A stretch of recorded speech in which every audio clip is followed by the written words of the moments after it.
প্রতি বছর অনেক এক্সাইটমেন্ট নিয়ে আমরা যে ফোনটার জন্য অপেক্ষা করি সেটা হচ্ছে স্যামসাং এর এস সিরিজ।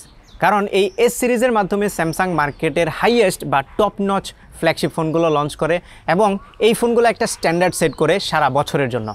এইবার স্যামসাংয়ের এস সিরিজে যে ফোনটা লঞ্চ হতে যাচ্ছে সেটা হচ্ছে তাদের S22 সিরিজ এবং আমার হাতে স্যামসাং গ্যালাক্সি S22 সিরিজের দুইটা ফোন আছে।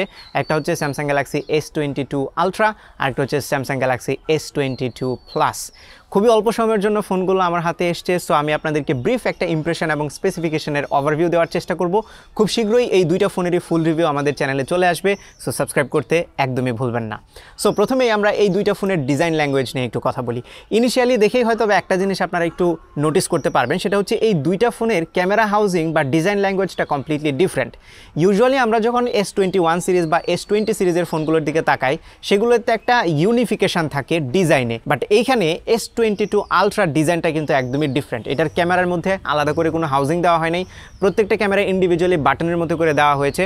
On the other hand S22 প্লাসের দিকে যদি তাকাই তাহলে এটাতে কিন্তু হাউজিংটা দেওয়া হয়েছে এবং এই হাউজিংয়ের ডিজাইনটা আমরা এর আগে S21 FE-তেও দেখেছি, কিছুটা সিমিলারিটিস এখানেও আমরা দেখতে পাচ্ছি। নাও এই ডিফারেন্সটা কেন? অনেকেই হয়তো এটাকে পছন্দ করবে, আবার অনেকেই করবে না, বাট এই ডিজাইনের ডিফারেন্সটার পেছনে যে লজিকটা আমি ধারণা করছি সেটা হচ্ছে তারা কিন্তু গত বছর নোট সিরিজে কোনো ফোন লঞ্চ করে নাই, মানে নোট 21 যে ফোনটা লঞ্চ হওয়ার কথা ছিল সেটা কিন্তু লঞ্চ হয় নাই। প্রবাবলি তারা এই নোট 21টাকেই প্রোগ্রেস করে S22 আলট্রাতে পরিণত করেছে, কারণ এবার S22 আলট্রাতে এস পেন আছে, মানে স্টাইলাস যেটা, এই স্টাইলাস পেনটা কিন্তু এই ফোনে আছে, যেটা ইউজুয়ালি আমরা নোট সিরিজে দেখে থাকি। সো এটা থেকে একটা ধারণা পাওয়া যাচ্ছে যে স্যামসাং প্রবাবলি নোট সিরিজটাকে ডিসকন্টিনিউড করে দেবে, কারণ নোট সিরিজ ছিল তাদের একদমই প্রিমিয়াম সেগমেন্টের ফোন। প্রবাবলি এখন তারা সেটা ফোল্ড ফোনের জন্য নিয়ে যাচ্ছে, ফোল্ড ফোনটাই হবে এখন তাদের সবচেয়ে হাইয়েস্ট প্রিমিয়াম ফোন, আর নোট সিরিজটাই এখন আলট্রাতে পরিণত হয়েছে যেহেতু এস পেনটা এটাতে দিয়েছে।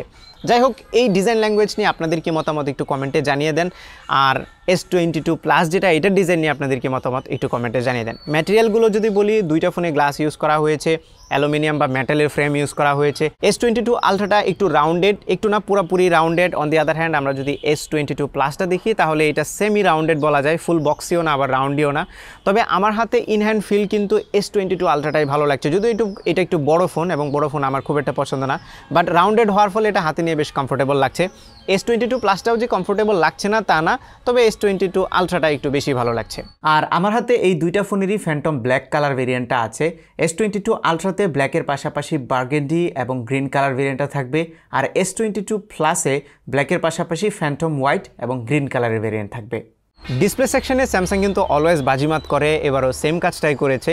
স্যামসাং গ্যালাক্সি S22 আলট্রা যেটা, এটাতে 6.8 ইঞ্চির ম্যাসিভ একটি ডিসপ্লে ইউজ করা হয়েছে, যেটা dynamic AMOLED 120 hertz refresh rate আছে, এইটাতে HDR10+ সাপোর্ট আছে, সেই সাথে 1750 নিট পর্যন্ত এটার পিক ব্রাইটনেস ওঠে, which is crazy. On the other hand S22 প্লাসের দিকে যদি যাই তাহলে এটাতে স্লাইটলি ছোট 6.6 ইঞ্চির ডিসপ্লে ইউজ করা হয়েছে, এটাও ডাইনামিক অ্যামোলেড, এটাতেও 120 হার্জ রিফ্রেশ রেট আছে, HDR10+ সাপোর্ট আছে, পাশাপাশি এইটার ব্রাইটনেসও 1750 নিট পর্যন্ত যাবে, উইচ ইজ ক্রেজি। একদম ডিরেক্ট সানলাইটও ভিজিবিলিটি ভালো হবে। রেজুলেশনের বেলায় S22 আলট্রাতে কোয়াড HD+ রেজুলেশন, মানে 1440p রেজুলেশনের ডিসপ্লে ইউজ করা হয়েছে। On the other hand S22 প্লাসে ইউজ করা হয়েছে ফুল HD+ ডিসপ্লে। তবে এই দুইটা ডিসপ্লেকেই অসাধারণ মনে হয়েছে, তবে ফাইনাল ওপিনিয়নটা রিভিউর জন্যই বাঁচিয়ে রাখছি। পারফরমেন্স সেকশনে স্যামসাং একদমই ডিফারেন্ট কিছু করছে এবার। এর আগে যত ফোন অফিসিয়ালি লঞ্চ হয়েছে বাংলাদেশে বেশিরভাগগুলোই এক্সিনোস ভেরিয়েন্টে লঞ্চ হয়েছে, বাট এইবার স্যামসাং বাংলাদেশে কোয়ালকম স্ন্যাপড্রাগন ভেরিয়েন্টের প্রসেসর দিয়ে লঞ্চ করছে এবং কোয়ালকম স্ন্যাপড্রাগন যে লেটেস্ট প্রসেসরটা আছে স্ন্যাপড্রাগন 8 Gen 1 সেটা দিয়েই আসতেছে এবারের এই দুইটা ফোনই। সো S22 আলট্রা এবং S22 প্লাস দ্রুতই থাকছে সেম প্রসেসর। তবে অনেকেই ধারণা করছে এইবার যে এক্সিনোসের নতুন প্রসেসর এক্সিনোস 2200 এইটা নাকি স্ন্যাপড্রাগন 8 Gen 1 থেকেও বেটার। নাও এটা নিয়ে অনেকেই হয়তো একটু কমপ্লেন করবে যে আরে এতদিন এক্সিনোস দিয়েছে, এখন এক্সিনোস স্ন্যাপড্রাগন থেকে বেটার পারফর্ম করছে, এখন কেন এক্সিনোস দেওয়া হলো না। সো এই ডিবেটটা থেকেই যেতে পারে, বাট স্টিল এখনও পর্যন্ত ফুললি কনফার্ম না আসলে পারফরমেন্স কেমন। যখন ফোন দুইটা লঞ্চ হবে তখন টেস্ট করে হয়তো বা ফাইনাল রেজাল্টটা জানানো যাবে।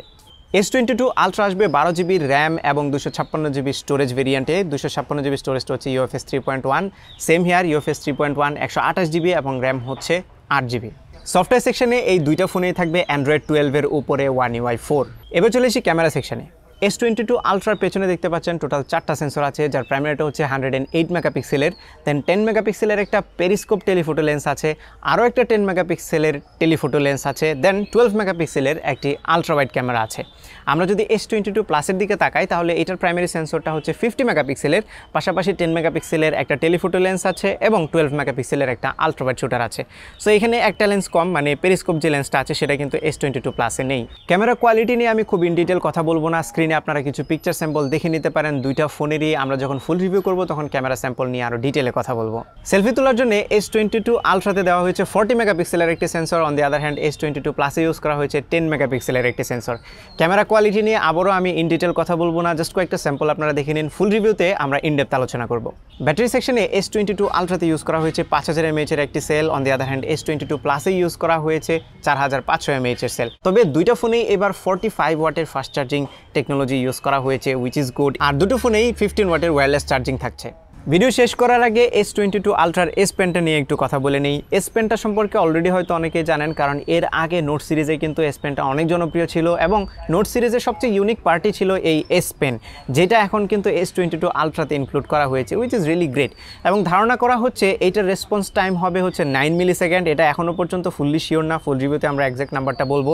তবে 9 মিলিসেকেন্ড যদি হয় তাহলে বুঝতে পারছেন খুবই অ্যাকুরেট, এবং এটা দিয়ে লেখার সময় অনেকটা ফিল হয় যেন আমি খাতা কলমে লিখতেছি, একদমই ইনস্ট্যান্টলি এটা রেসপন্স করছিল, which is great.